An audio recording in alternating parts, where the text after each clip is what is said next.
ബഹുമാനപ്പെട്ട സയ്യിദ് ജിഫ്രി തങ്ങൾ അവർകളെ അനുകൂലിക്കുന്ന ഈ വിവരം കെട്ട ജാഹിൽ മാന്യതയും നിലപാടും ഉണ്ടെങ്കിൽ ഉമർ ഫൈസി മുക്കം അവർക്ക് എതിരിൽ അദ്ദേഹത്തിൻ്റെ ഇപ്പോഴത്തെ നിലപാടിനെതിരെ ഒരു വാക്ക് പറയാൻ കഴിയുമോ? ഒന്നുകൂടി വായിക്കാം. സയ്യിദ് ജിഫ്രി തങ്ങൾ അവർകളെ അനുകൂലിക്കുന്ന ഈ വിവരം കെട്ട ജാഹിൽ മാന്യതയും നിലപാടുമുണ്ടെങ്കിൽ ഉമർ ഫൈസി മുക്കം അവർക്ക് എതിരിൽ അദ്ദേഹത്തിൻ്റെ ഇപ്പോഴത്തെ നിലപാടിനെതിരെ ഒരു വാക്ക് പറയാൻ കഴിയുമോ?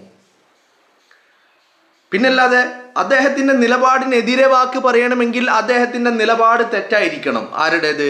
ഉമർ ഫൈസി മുക്കത്തിൻ്റെത് അല്ലേ? ഉമർ ഫൈസി മുക്കത്തിൻ്റെ നിലപാട് എന്താണ്? ഉമർ ഫൈസി മുക്കത്തിൻ്റെ നിലപാടാണ് നിങ്ങൾ കണ്ടത്. എവിടെ വെച്ച് കണ്ടത്? സമസ്തയുടെ 100ാം വാർഷികത്തിൻ്റെ ഉദ്ഘാടന സമ്മേളനത്തിൻ്റെ വേദിയിൽ വെച്ചുകൊണ്ട് ബഹുമാനപ്പെട്ട ഉമർ ഫൈസി മുക്കം പറഞ്ഞ വാക്കുകളാ. അതിൽ ഉമർ ഫൈസി മുക്കം പറഞ്ഞ ഒരു പ്രധാനപ്പെട്ട കാര്യം, ഒരു മുഅ്മിനിന് എങ്ങനെ ഒരു കമ്മ്യൂണിസ്റ്റ് ആകാൻ സാധിക്കും അല്ലേ? ഇനി അത് കഴിഞ്ഞിട്ടും നമ്മൾ കണ്ടതാണ് ഉമർ ഫൈസിയുടെ നിലപാട് എന്താണെന്ന്. ഉമർ ഫൈസി മുക്കം പാണക്കാട്ടെ തറവാട്ടിലെത്തി സാദിഖ് അലി ശിഹാബ് തങ്ങളെ കണ്ടിട്ടുണ്ട്. അപ്പോൾ ഉമർ ഫൈസിയുടെ ആ നിലപാടിനോട് ഞാൻ യോജിക്കുന്ന വ്യക്തിയാണ്. ആ നിലപാടിനോട് ഞാൻ യോജിക്കുന്നു. അതുകൊണ്ട് എനിക്കതിൽ എതിരഭിപ്രായം പറയേണ്ട കാര്യമില്ല. പിന്നെ എനിക്കിതിൽ ഏറ്റവും സന്തോഷമുള്ള കാര്യം, ഇങ്ങനെ ഒരു കമൻറ്റ് എൻ്റെ കമൻറ്റ് ബോക്സിൽ വന്നത് ഈ വ്യക്തി പറയുന്നത് ഞാൻ വിവരം കെട്ട ജാഹിലാണെന്നാ. ജാഹിൽ എന്ന് പറഞ്ഞാൽ വിഡ്ഢി. വിവരം കെട്ട എന്ന് പറഞ്ഞിട്ട് പിന്നെ ജാഹിൽ എന്ന് പറയേണ്ട കാര്യമില്ല. എന്നാലും മൂപ്പര അതൊന്നൊരു തേക്കീതിന് വേണ്ടി പറഞ്ഞതായിരിക്കും അല്ലേ? ഒന്നുകൂടി അത് സ്ട്രോങ് ആവാൻ വേണ്ടി പറഞ്ഞതായിരിക്കും. വിവരം കെട്ട ജാഹില്, വിവരം കെട്ടവനാണ് ജാഹില്, വിവരം കെട്ട ജാഹില് രണ്ടും ആണെങ്കിൽ കുഴപ്പമില്ല. ഞാൻ ജാഹിലാണ്, സമ്മതിച്ചു. ഇപ്പോൾ നമ്മുടെ കൂട്ടത്തിൽ എത്ര ആൾക്ക് വിവരമുണ്ട്, എത്ര ആൾക്ക് വിവരമില്ല, ഇതൊന്നും അന്വേഷിക്കാൻ ഞാനില്ല. പക്ഷെ എനിക്കിതിൽ ഏറ്റവും സന്തോഷമുള്ള കാര്യം എന്താണെന്നറിയാമോ? ഒരു വ്യക്തി വന്നിട്ട് എന്നെക്കുറിച്ച് പറയാണ്, ഇവൻ ജിഫ്രി തങ്ങൾ അവർകളെ അനുകൂലിക്കുന്നവനാണ് എന്നാണ് പറയുന്നത്. സഹോദരാ, നന്ദി, ഒരുപാട് നന്ദി. സയ്യിദുൽ ഉലമയുടെ ചെറുവിരലിൽ തൂങ്ങി നിൽക്കുന്നവനാണ് ഇവൻ എന്ന് എന്നെക്കുറിച്ച് ആർക്കെങ്കിലും ആക്ഷേപമുണ്ടെങ്കിൽ അതിന് നന്ദിയുണ്ട്, ഒരുപാട് നന്ദി. അത് എന്നെ സംബന്ധിച്ചിടത്തോളം അതെനിക്കൊരു പോരായ്മയല്ല. അത് എന്നെ സംബന്ധിച്ചിടത്തോളം സയ്യിദുൽ ഉലമയുടെ കൂടെ നിൽക്കാൻ കഴിയുന്നു എന്ന് പറയുന്നത് എന്നെ സംബന്ധിച്ചിടത്തോളം ഒരു കുറവേ അല്ല. എൻ്റെ ജീവിതത്തിലെ ഏറ്റവും അസുലഭ സുന്ദര മുഹൂർത്തം എന്ന് പറയുന്നത് ആ സയ്യിദുൽ ഉലമയോടൊപ്പം നിൽക്കാൻ കഴിഞ്ഞു എന്നുള്ളതാ. ഞാൻ എൻ്റെ ജീവിതത്തിൽ ചെയ്ത ഏറ്റവും നല്ല കാര്യം, എനിക്ക് സാധിച്ച നല്ല കാര്യം, എനിക്ക് അങ്ങനെ ഒരു ഭാഗ്യമുണ്ടായി എന്ന് പറഞ്ഞ ഒരു തൗഫീഖ് ഉണ്ടായി. ആ തൗഫീഖ് എല്ലാവർക്കും ഉണ്ടാവില്ല, അത്രയേ ഉള്ളൂ. നിങ്ങൾ ഓർക്കുന്നുണ്ടോ? ഇപ്പം ഇത് പറയാൻ കാരണം എന്താണെന്നറിയാമോ? ഞാൻ കഴിഞ്ഞ ദിവസം നിങ്ങളുമായിട്ടൊരു വീഡിയോ പങ്കുവച്ചിരുന്നു, ഒരു 8 കാലി മമ്മുഞ്ഞിൻ്റെ ഒരു വീഡിയോ. ആ വീഡിയോയുടെ താഴെയാണ് ഈ രീതിയിൽ വന്നിട്ട് ഇവൻ സയ്യിദുൽ ഉലമയെ, ഇവൻ ബഹുമാനപ്പെട്ട കമൻ്റ് എന്താണ്? ബഹുമാനപ്പെട്ട സയ്യിദ് ജിഫ്രി തങ്ങൾ അവർകളെ അനുകൂലിക്കുന്ന ഈ വിവരം കെട്ട ജാഹിൽ മാന്യതയും നിലപാടുമുണ്ടെങ്കിൽ ഉമർ ഫൈസി മുക്കം അവർക്കെതിരെ അദ്ദേഹത്തിൻ്റെ ഇപ്പോഴത്തെ നിലപാടിനെതിരെ ഒരു വാക്ക് പറയാൻ കഴിയുമെന്നാണ്. അദ്ദേഹത്തിൻ്റെ നിലപാടിനെതിരെ എനിക്ക് അദ്ദേഹത്തിൻ്റെ നിലപാടിനോട് എന്തെങ്കിലും അഭിപ്രായ വ്യത്യാസം ഉണ്ടെങ്കിലല്ലേ എതിരെ പറയേണ്ടത്. നിങ്ങൾ അദ്ദേഹത്തിൻ്റെ നിലപാടിനെ കുറിച്ച് എന്താണ് അഭിപ്രായം എന്നോട് ചോദിച്ചിരുന്നെങ്കിലും ഓക്കെ. അദ്ദേഹത്തിൻ്റെ നിലപാടിനെതിരെ പറയാൻ അദ്ദേഹത്തിൻ്റെ നിലപാട് ഏറ്റവും ഒടുവിൽ ഈ പറയുന്ന ഫെബ്രുവരിയിൽ 2026 ഫെബ്രുവരിയിൽ കുണിയയിലെ മണ്ണിൽ വെച്ചിട്ട് അന്ന് ഉമർ ഫൈസി മുക്കം പറഞ്ഞ വാക്കുകൾ, അതാണ് നിങ്ങളെ ഞാൻ ആദ്യമേ കേൾപ്പിച്ചത്. മനസ്സിലായില്ലേ? എന്നെ സംബന്ധിച്ചിടത്തോളം സമസ്തയും സയ്യിദുൽ ഉലമയും എന്ന് പറയുന്നത് അതെനിക്ക് കിട്ടിയ ഒരു ഭാഗ്യമായിട്ട് കരുതുന്നവനാ ഞാൻ. എൻ്റെ ജീവിതത്തിൽ ഞാൻ അങ്ങനെ വലിയ പെർഫെക്റ്റ് മനുഷ്യനായെന്നൊന്നും ഞാൻ അവകാശപ്പെടുന്നില്ല. എൻ്റെ ജീവിതത്തിൽ ഞാൻ വലിയ പുണ്യാളനാണെന്നും ഞാൻ അവകാശപ്പെടുന്നില്ല. ഇതൊന്നുമില്ല. തെറ്റുകളും കുറ്റങ്ങളും ഒക്കെ എൻ്റെ ജീവിതത്തിലുണ്ട്. ഇതൊന്നും ഇല്ലാത്ത എല്ലാം തികഞ്ഞ വലിയ എന്തോ വലിയ സംഭവമാണ്. ഞാൻ ഇതൊന്നും അവകാശപ്പെടുന്നില്ല. പക്ഷെ എനിക്ക് കിട്ടിയ ഭാഗ്യം എന്താണെന്നറിയോ നിങ്ങൾക്ക്? എനിക്ക് കിട്ടിയ ഭാഗ്യം എന്ന് പറയുന്നത് ആ സമസ്തയോടൊപ്പം നിൽക്കാൻ സാധിച്ചു. മാത്രവുമല്ല, സയ്യിദുൽ ഉലമയുടെ ചെറുവിരലിൽ തൂങ്ങുന്ന ലക്ഷക്കണക്കിന് ആളുകളിൽ ഒരുവനാകാനുള്ള ഭാഗ്യം എനിക്കുണ്ടായി.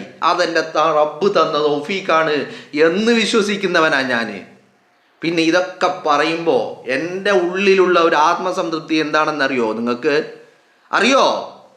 അത് ഞാൻ എന്തോ വലിയ സംഭവമാണ്, ഞാനൊരു കുഴപ്പക്കാരനല്ല, അല്ലെങ്കിൽ ഞാൻ വലിയ പുണ്യാളനാണ് എന്നുള്ളതൊന്നല്ല. ഞാൻ പാപിയാണ്, ദോഷിയാണ്, തെറ്റുകളുള്ളവനാണ്. ഇതൊക്കെ ഞാൻ എന്നെക്കുറിച്ച് ഞാൻ എൻ്റെ വിലയിരുത്തല. അവിടെയും എനിക്ക് കിട്ടിയ ഒരു തൗഫീക്ക്, ഭാഗ്യം എന്ന് പറയുന്നത് അതാണ് ഞാൻ പറഞ്ഞത്, സമസ്തക്കാരനാവാൻ സാധിച്ചു എന്നുള്ളത്. ഞാൻ എൻ്റെ നിലപാടുകൾ പറയും. അതിനിപ്പോൾ ഞാൻ ജാഹിലാണെന്നോ, ഞാൻ വിഡ്ഢിയാണെന്നോ, ഞാൻ വിവരം കെട്ടവനാണെന്നോ എന്തും ആർക്കും വിളിച്ച് പറയാം. അതിലൊന്നും എനിക്കൊരു തർക്കമില്ല. എനിക്ക് എന്നെ പറ്റി തന്നെ എനിക്കൊന്നും അറിയാത്തവനാണെന്നാ. എനിക്കിപ്പോൾ ഞാൻ നിങ്ങളോട് സംസാരിച്ചു കൊണ്ടിരിക്കുമ്പോഴും ഞാനൊരു ഏറ്റവും ചെറിയ ഒരു സംഭവമുണ്ട്, ഒരു ചെറിയ സംഭവം. ആ ചെറിയ സംഭവത്തിന് ഒരു സൊല്യൂഷൻ കണ്ടെത്താൻ കഴിയാതെ ഞാനിങ്ങനെ വിവരമില്ലാത്തവനായിട്ട് ഇരിക്കുകയാണ് നിങ്ങളെ മുമ്പിൽ. ഏറ്റവും വളരെ നിസ്സാരമായ ഒരു കാര്യം, അതിന് എന്താ സൊല്യൂഷൻ എന്നുള്ളത് എനിക്ക് തന്നെ അറിയുന്നില്ല. മനസ്സിലായില്ലേ? അപ്പോൾ അത്രയും വിവരമില്ലാത്തവനാ. അപ്പം വിവരമൊക്കെ ഓരോരുത്തരെ അപേക്ഷിച്ച് നമ്മുടെ കൂട്ടത്തിലുള്ളവൻ്റെ വിവരവും വിദ്യാഭ്യാസവും ബാക്കിയുള്ളതൊക്കെ പല രീതിയിലല്ലേ. അതിലൊന്നും ഇവിടെ ഒരു തർക്കമില്ല. പക്ഷേ എനിക്കെന്ത് സാധിച്ചു എന്നറിയോ?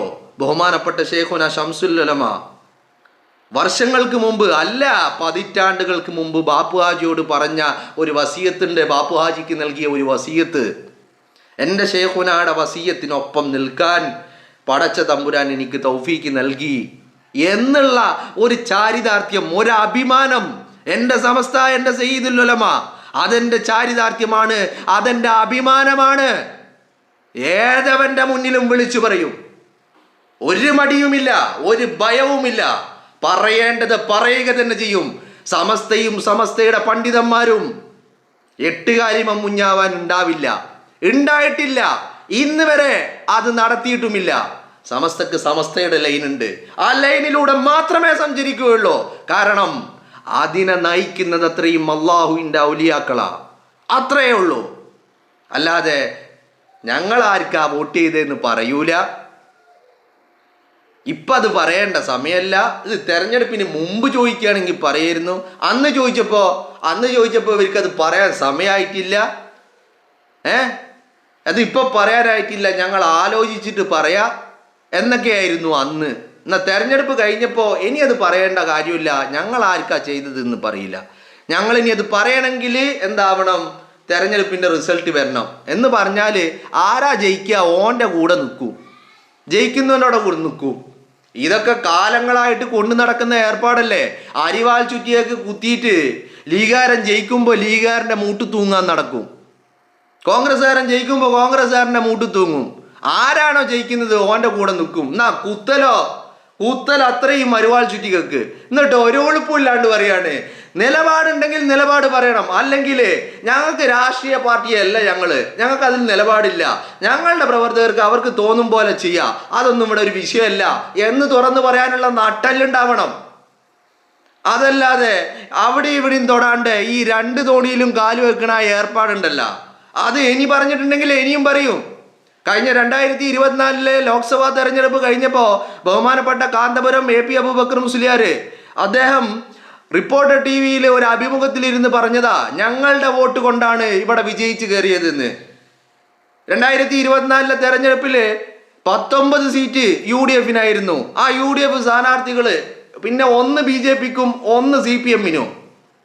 അപ്പൊ ജയിച്ചോലൊക്കെ ഞങ്ങളുടെ വോട്ട് കൊണ്ട് ജയിച്ചെന്നാ പറഞ്ഞത്. ചെയ്തതോ അരിവാൾ ചുറ്റികമ്മ പോയി നെക്കി വന്നിട്ടാണ് ഈ വർത്താനം പറയുന്നത്. ഇപ്പോഴും അത് തന്നെയാ പറയാൻ ഉദ്ദേശിക്കുന്നത്. അത് അഡ്വാൻസ് ആയിട്ട് ഇത് എടുത്തു വെച്ചത് അല്ലേ, മുൻകൂട്ടി ഒരു ന്യായീകരണം. അതല്ലേ നമ്മൾ കണ്ടത്. മെയ് 4 ഞങ്ങൾ പറയാ എന്ന് പറഞ്ഞാൽ ജയിക്കുന്നവൻ്റെ കൂടെ ഞങ്ങൾ നിൽക്കും. ചെയ്തതോ അരിവാൾ ചുറ്റികൾക്ക്. എന്നാ പിന്നെ ഇത് പറയാൻ തെരഞ്ഞെടുപ്പിന് മുമ്പ് ഞങ്ങൾ പറഞ്ഞുകൂടെ ഞങ്ങൾ UDF അല്ലെങ്കിൽ ഞങ്ങൾ LDF ഞങ്ങൾ BJPക്കാണ്, ഡൽഹിയിൽ ചെന്ന സംഘ് പരിവാറിന്റെ കൂടെ അല്ലേ? നരേന്ദ്രമോദിയെ കണ്ടിറങ്ങിയിട്ട് എന്താ പറഞ്ഞത്? നരേന്ദ്രമോദിയെ കണ്ട് ഇതുപോലെ പറഞ്ഞ മറ്റു ചില മതങ്ങളുടെ നേതാക്കന്മാരുണ്ടായിരുന്നു, മതമേലധ്യക്ഷന്മാർ. അവരിന്ന് മാറ്റി പറയുന്നുണ്ട്. FCRA എന്ന് പറയുന്ന ഒരു ബില്ല് വന്നതോടുകൂടി അവരൊക്കെ മാറ്റി പറഞ്ഞു. ഡൽഹിയിൽ പോയിട്ട് പറഞ്ഞത് എന്താ? അപ്പൊ ഡൽഹിയിൽ പോയിട്ട് ഒന്ന് പറയാ, എന്നിട്ട് കേരളത്തിലിരിക്കുന്ന മറ്റൊരാൾ പറയാ അത് നുണ പറഞ്ഞതാ, അത് നുണയാണ് അന്ന് പറഞ്ഞത്. അപ്പൊ ഈ നുണ പറയാൻ ആ നുണ എങ്ങനെ ഹലാലായി എന്നുള്ളതിന് എനിക്കൊരു ഉത്തരം ഇതുവരെ കിട്ടിയിട്ടില്ല. അവിടെ ഡൽഹിയിൽ പറഞ്ഞ നുണക്കുള്ള കാരണം, റീസൺ അതെന്താണ് എന്നുള്ളത് എനിക്ക് ഇപ്പോഴും ഒരു പിടുത്തവും കിട്ടണില്ല എന്നുള്ളതാണ്. എന്നിട്ട് വന്നിട്ട് പറയാണ്, എന്താണെങ്കിലും എന്നെ സംബന്ധിച്ചിടത്തോളം ബഹുമാനപ്പെട്ട സമസ്ത, ഞാൻ എൻ്റെ നെഞ്ചിലേക്ക് ആവാഹിച്ച് വെച്ചിട്ടുള്ള, എൻ്റെ നെഞ്ചോട് ചേർത്ത് വെച്ചിട്ടുള്ള ഹരിത പതാക, അതെൻ്റെ അഭിമാനമാണ്. അതെൻ്റെ അഭിമാന. കാരണം അതിന് പല കാരണങ്ങളുണ്ട്. മനസ്സിലായില്ലേ? ഇപ്പം നമ്മളിതൊക്കെ പറയുമ്പോൾ പറയും ഓൻ ജാഹില, ഓൻ വിവരമില്ലാത്തവനാ. ആയിക്കോട്ടെ, കുഴപ്പമില്ല. എത്ര വിവരമില്ലാത്തവനാണെങ്കിലും ജീവിതത്തിൽ വിജയിക്കാൻ ഈ വിവരം തന്നെ വേണമെന്നൊന്നും ആരും നിർബന്ധം പിടിക്കരുത്. വിദ്യാഭ്യാസം വേണമെന്നുള്ളത് ആരും നിർബന്ധം പിടിക്കരുത് അല്ലേ? 4ാം ക്ലാസ്സും കുസ്തിയുള്ളവന് കോടീശ്വരനായ കളകളുണ്ട്. ഇനിയിപ്പോൾ നമ്മളെ ജീവിതത്തിൽ നമ്മൾ വിജയിച്ചോ പരാജയപ്പെട്ടോ എന്നൊക്കെ നോക്കുന്നത് 4ാം ക്ലാസ്സോ ഗുസ്തിയോ കോടികളോ ഇതൊന്നും വെച്ചിട്ടല്ലല്ലോ. ജീവിതം വിജയിക്കുന്നത് എങ്ങനെയാണ്, എവിടെയാണ്, ഏത് ജീവിതമാണ് വിജയിക്കേണ്ടത് എന്നതിനെക്കുറിച്ചൊന്നും ഞാനിപ്പോൾ ക്ലാസ് എടുക്കുന്നില്ല. അപ്പോൾ എന്നെ സംബന്ധിച്ചിടത്തോളം സമസ്തക്കാരനാവാൻ കഴിഞ്ഞു എന്നുള്ളത് എൻ്റെ ജീവിതത്തിൽ എനിക്ക് കിട്ടിയ ആ ഏറ്റവും വലിയ സൗഭാഗ്യമായിട്ട് കണക്കാക്കുന്ന വ്യക്തിയാണ് ഞാൻ. ഏറ്റവും വലിയ സൗഭാഗ്യം എൻ്റെ സമസ്തക്കാരനാവാൻ കഴിഞ്ഞു, എൻ്റെ സമസ്ത എന്ന് പറയാൻ, എന്ന് എൻ്റെ നെഞ്ചോട് ഈ പറയുന്ന നമ്മുടെ മനസാക്ഷിയെ തൊട്ട് പറയാൻ സാധിക്കുക എന്ന് പറയുന്നത് എൻ്റെ അഭിമാന. അതെൻ്റെ സമസ്തയാണെങ്കിലും എൻ്റെ സയ്യിദുൽ ഉലമയാണെങ്കിലും എൻ്റെ പാർട്ടിയാണെങ്കിലും എല്ലാം എൻ്റെ അഭിമാനങ്ങൾ തന്നെയാണ്. അതൊരു തൗഫീഖായിട്ട് കണക്കാക്കുന്നവനുമാണ് ഞാൻ. നിലപാടുകൾ അത് നട്ടല്ലോട് പറയണം, മനസ്സിലായില്ലേ? അതല്ലാതെ കുഴഞ്ചൻ അവിടെയില്ല ഇവിടെയില്ല അവിടെയില്ല എന്നിട്ട് ആരെങ്കിലും ജയിക്കുമ്പോൾ ഓൻ്റെ മൂട്ടിൽ പോയി നിൽക്കുക. ഞാനാ ജയിപ്പിച്ചേ, എന്ത് ജയിപ്പിച്ചെന്ന്, എവിടെ ജയിപ്പിച്ചെന്ന് ഈ പറയുന്ന കൂട്ടര് ഇക്കാലം അത്രയും ഇനി വരും കാലങ്ങളിലും ഈ പറയുന്ന അരിവാൾ ചുറ്റികൾക്കല്ലാണ്ട് ചെയ്തിട്ടുണ്ടാ? ചെയ്യോ ഇനി? എന്നിട്ട് ജയിച്ച് കഴിയുമ്പോൾ വന്നിട്ട് തന്തയാവാനുള്ള ഒരു ശ്രമം. ഏത്? ആ വിജയന്റെ അതേ ലൈന്, എല്ലാവരും തന്തയാണെന്നാ വിചാരം. അതന്നെ ഇവിടെ ജയിച്ച് കഴിയുമ്പോൾ ഞങ്ങളെ വോട്ട് കൊണ്ടാ ജയിച്ചത്, ഞങ്ങളെ വോട്ട് കൊണ്ടാ ജയിച്ചത്. ഉളുപ്പുണ്ട് ഇത് പറയാനേ, ഉളുപ്പുണ്ടാ? എന്നാ പിന്നെ തെരഞ്ഞെടുപ്പിന് മുമ്പ് ഇത് അങ്ങോട്ട് പറയാത്തത് എന്താ? തെരഞ്ഞെടുപ്പിന് മുമ്പ് അത് അങ്ങോട്ട് പറയാൻ പാടില്ല. ഞങ്ങളെ പിന്തുണ ആർക്കാണെങ്കിലും, ആരാ ജയിക്കണേ നോക്കിയിട്ട് ഓൻ്റെ മൂട്ട് തൂങ്ങുക. എന്നിട്ട് അത് പറയുമ്പോൾ പറയണോനെ പൊട്ടനാക്കുക. പൊട്ടനാണോ പൊട്ടനല്ലേ എന്നുള്ളതൊന്നും ഒരു വിഷയമല്ല. അതൊക്കെ ഞാൻ പൊട്ടനാണോ പൊട്ടനല്ലേ എന്ന് നോക്കുന്നത് ഇപ്പം എന്നെ ഡിപ്പെൻഡ് ചെയ്ത് ജീവിക്കുന്നവർക്ക്, അവർക്ക് പറ്റുന്ന, അവർക്ക് മതിയാവുന്ന അവരുടെ കാര്യങ്ങൾ നടത്താൻ സാധിക്കുന്ന ഒരുത്തനാണെങ്കിൽ ഞാൻ പൊട്ടനൊന്നല്ല, നാട്ടുകാരെ കാര്യം നോക്കാനൊന്നല്ല ഞാൻ ജീവിക്കുന്നത്. ഞാൻ എൻ്റെ കുടുംബം, എന്നെ ഡിപ്പെൻഡ് ചെയ്യുന്ന എൻ്റെ മക്കള്, എൻ്റെ ഭാര്യ, അല്ലേ? ഇവരെയൊക്കെ കാര്യം നമുക്ക് നോക്കിയാൽ മതി. അല്ലാണ്ട് നാട്ടുകാരെ കാര്യം നോക്കിയിട്ട് ആരാ നാട്ടുകാരെ കാര്യം നോക്കിയിട്ടുള്ളത്? ആരാ നോക്കിയിട്ടുള്ളത്? അവിടെ എൻ്റെ പാർട്ടിയേ ഉള്ളൂടോ. എൻ്റെ ഈ ഹരിത പതാക ഏന്തിയ എൻ്റെ പ്രസ്ഥാനത്തിൻ്റെ പ്രവർത്തകരും നേതൃത്വമേ ഉള്ളൂ. നാട്ടുകാരുടെ കാര്യവും നോക്കി വളരെ കൃത്യമായി ആത്മാർത്ഥതയോടുകൂടി ചെയ്ത് തീർത്ത ഒരു കമ്മിറ്റ്മെന്റ് ഉള്ള, ആത്മാർത്ഥതയുള്ള ഒരു പ്രസ്ഥാനം ഈ കേരളക്കരയിലുണ്ടെങ്കിൽ, എന്തിന് ഈ രാജ്യത്തുണ്ടെങ്കിൽ അത് ഈ ഹരിത പതാക ഏന്തിയവർ മാത്രമേ ഉള്ളൂ, അല്ലേ? ഏറ്റവും ഒടുവിലത്തെ ഒരു ഉദാഹരണം വയനാട്ടിൽ കാണുന്നുണ്ട്, അല്ലേ? വിജയം കൊടുത്ത വീട് കയറി കിടന്നോ, കയറി കിടക്കാൻ പറ്റിയോ, എന്താണ് അതിൻ്റെ അവസ്ഥ? ഇപ്പോൾ പണി ഒരു സൈഡിൽ പണി കിടക്കുന്നു, മറ്റേ സൈഡിൽ പൊളിഞ്ഞു വീഴുന്നു. എന്നാ എൻ്റെ ലീഗ് കൊടുത്ത വീടോ, ഹാ എന്തൊരു ഭംഗിയാ വീട് കാണാൻ, എന്തൊരു മൊഞ്ച, എങ്ങനെയാ അത് കൊടുത്തത്, എത്ര കൃത്യമായിട്ട്, എത്ര ആസൂത്രണ മികവോട് കൂടി. എൻ്റെ പാർട്ടിക്കല്ലാണ്ട് വേറെ ആർക്കടോ ഇത് സാധിക്കുന്നത്? അതുകൊണ്ട് എൻ്റെ പ്രിയപ്പെട്ടവരെ, ഒരൊറ്റ കാര്യം എനിക്ക് പറയാനുള്ളൂ. ഞാൻ സമസ്തക്കാരനാണ്, സയ്യിദുൽ ഉലമയുടെ അനുകൂലിക്കുന്നവനാണ്, സയ്യിദുൽ ഉലമയുടെ അനുയായിയാണ്, സയ്യിദുൽ ഉലമയുടെ പിന്നിൽ നിൽക്കുന്നവനാണെന്ന് നിങ്ങൾക്ക് തോന്നുന്നുണ്ടെങ്കിൽ അത് എന്നെ സംബന്ധിച്ചിടത്തോളം അത് എൻ്റെ അഭിമാനമാണ്. മനസ്സിലായില്ലേ? അതെൻ്റെ അഭിമാന.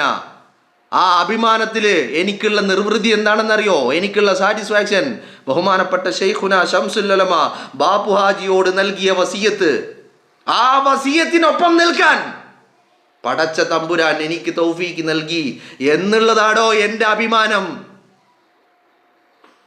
ബാപ്പു ഹാജി, നിന്റെ തങ്ങള് ഇതൊക്കെ ഏറ്റെടുത്ത് നടത്തുന്ന ഒരു കാലം വരും.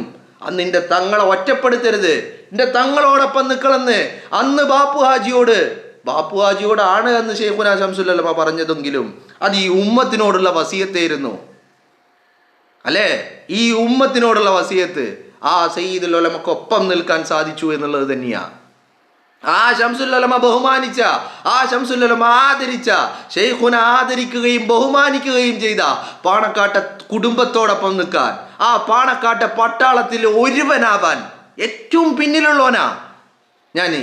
ഏറ്റവും പിന്നിലുള്ള, മുന്നിലുള്ളവനൊന്നല്ല, ഏറ്റവും പിന്നിലുള്ളവൻ, ഏറ്റവും ആ പട്ടാളത്തിൻ്റെ ഏറ്റവും ലാസ്റ്റിലെ കണ്ണി.